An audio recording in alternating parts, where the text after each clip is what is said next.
Okay, so spectroscopy is the method by which we can analyze a lot of molecules. We're focusing on the organic molecules. This is an example of an organic molecule, aspirin, because it has carbon in it. So if it has carbon,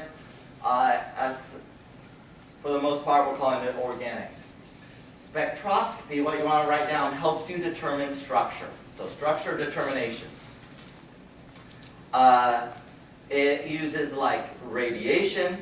Remember the electromagnetic radiation, X-rays, visible rays, UV rays, etc. And as an electron goes up to a higher energy state and then falls back down or moves around, we can analyze that electron movement to figure out structure. So simple things like electron movement will tell you structure. That's why in your earlier classes, we had to talk all about like how electrons work, where they move, orbital 1, 2, 3, the principal quantum, all that stuff helps you figure out the structure. So that's why that stuff was important. Here is a picture on the right-hand side of your electromagnetic spectrum. And all these here are different types of things that happen at that energy.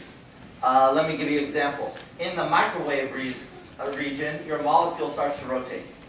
So if you put in microwaves into your molecule, it starts to spin around. If you put infrared IR radiation, which most of your like remotes are IR, that causes your molecules to vibrate. So just different examples. Here's some various electronic transitions between orbitals at the UV. So depending on what energy you put in, your electron does a different thing. And that thing that it does can be analyzed to give us information about the structure. So I'm going to give you 3 examples of spectroscopy. These 3 examples tell you different things about the structure of a molecule. One is NMR, nuclear magnetic resonance. You'll want to know this one.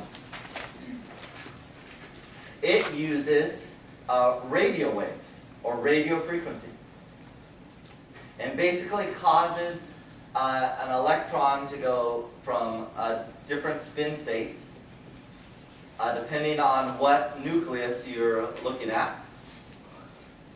And there's different kinds of NMR, H NMR, C NMR, fluorine NMR, xenon NMR. All kinds of atoms can be used to do NMR and to study an organic compound. Let me show you what a picture looks like. If you've taken organic, you'll recognize this very well. This is an H NMR. This is used to tell you the skeleton structure of a carbon compound. You're going to do this when you get to OCHEM, eventually. And the number of peaks that you see and where they lie on this graph tells you exactly what they're next to and how many hydrogens there are. Okay, so you don't have to know how to analyze it. I'm just telling you this is a way to figure out the carbon skeleton structure. Okay? This has an application, hopefully you've heard of, MRIs. If you've ever heard of somebody getting an MRI, that is an NMR application.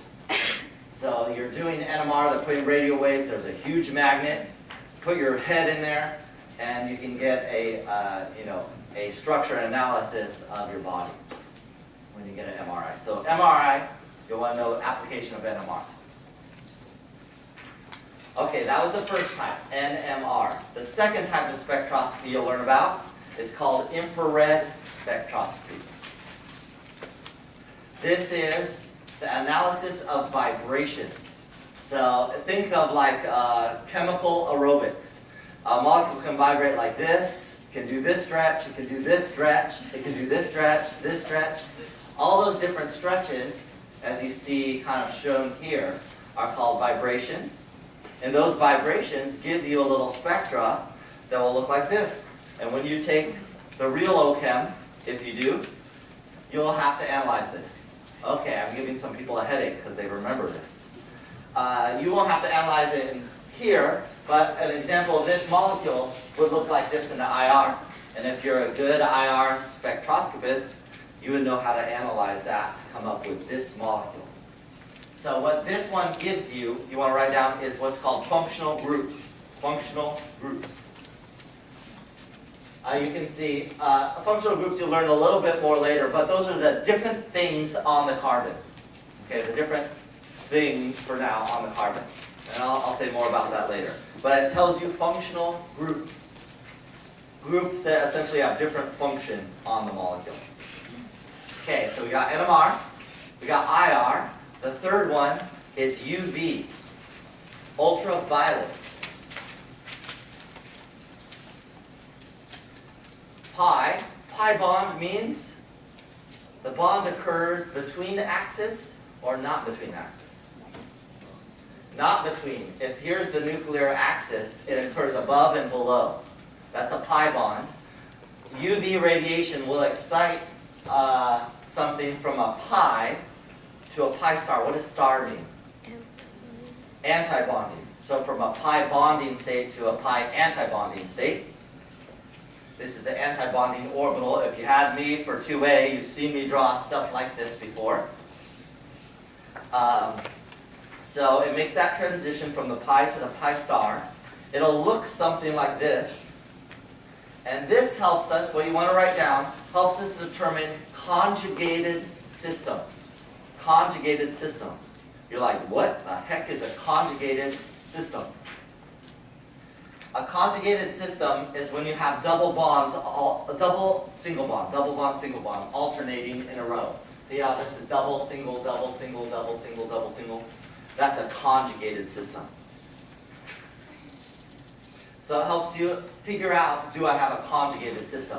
Which a lot of molecules can be conjugated.